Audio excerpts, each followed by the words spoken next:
All right, let's talk about how to assemble your wedding invitations. I have this beautiful set for a friend that I am super excited to assemble today. So I just want to show you some of the things that I do as an invitation designer. So one question is there an order for the cards? I typically would recommend going from largest to smallest. If you have two smaller ones that are similar sizes, you could go either direction with them. So we could have the brown on the front, which is a little more eye-catching right now. But what I really like is this Meet Us in the Mountains.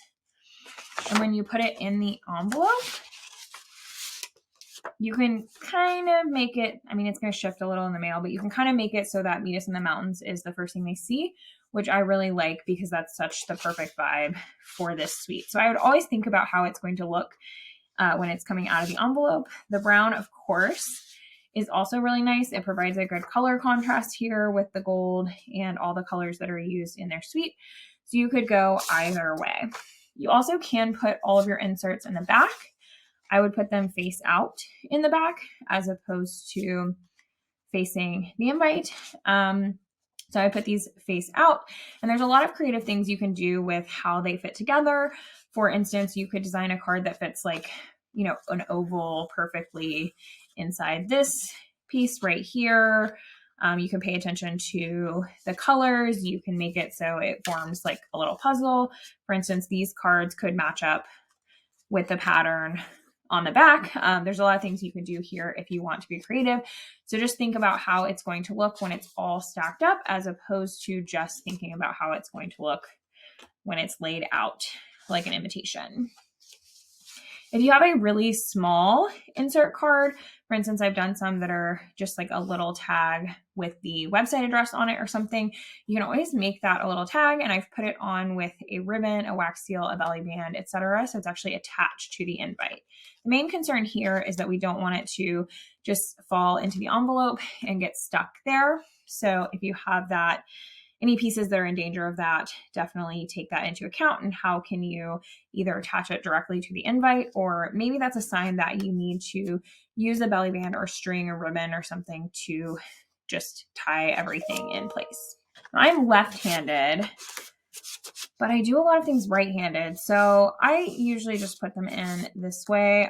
You could argue that a right-handed person would prefer to open the envelopes this way. There's probably a technical right answer if you polled every single person in the world, but I don't think it really matters. And people are going to open it in a lot of different ways, and you don't have a lot of control over that. If you're just assembling your own invitations, licking them may not be too terrible, but it can get really daunting after a while. So if you want to use a different tool, you could use something like a tape runner. I have this advanced tape glider, especially if you have a really thick invite, it's going to work really well.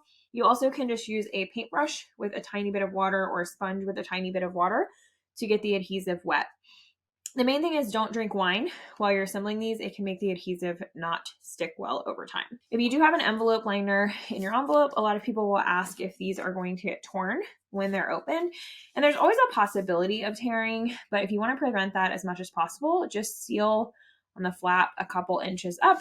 So if it's kind of open right there, you're encouraging people to put their finger in it and open down, as opposed to pulling up, because that's just going to be a lot easier and less resistant. So you'll get the liners torn a lot less.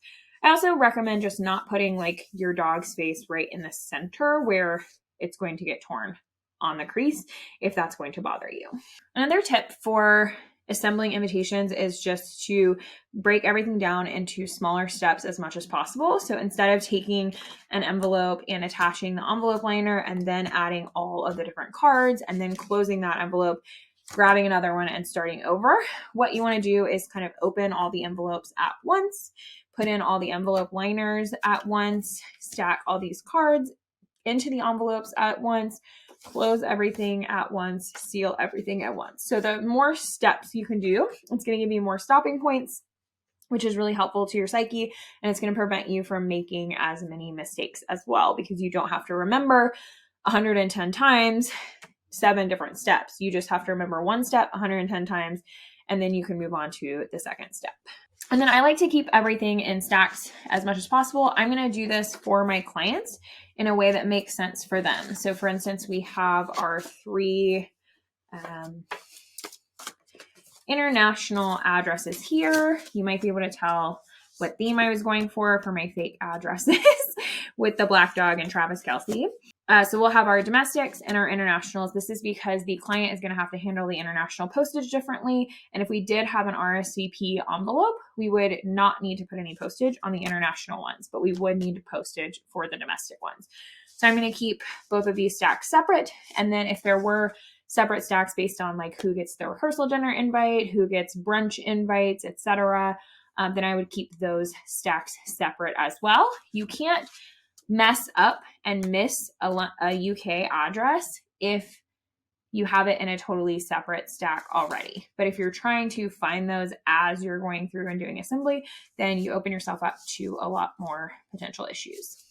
Now, I know that a lot of you are just doing this once, but some of these tips as far as breaking everything down is going to make it just so much easier, especially if you are watching this and you end up doing these things more than once or becoming a stationery designer yourself. Now you can check out all of my designs, including this fun little baby, on my Etsy shop, which I'm going to link in the description. And if you are becoming an invitation designer, check out a bunch of our resources that I'll link below, including our membership just for stationery designers that includes an entire assembly guide that walks you through all my favorite tools, step-by-step instructions, as well as what I charge for all assembly practices. Now, I get to go and put together 110 of these, but not with my fake Taylor Swift themed addresses.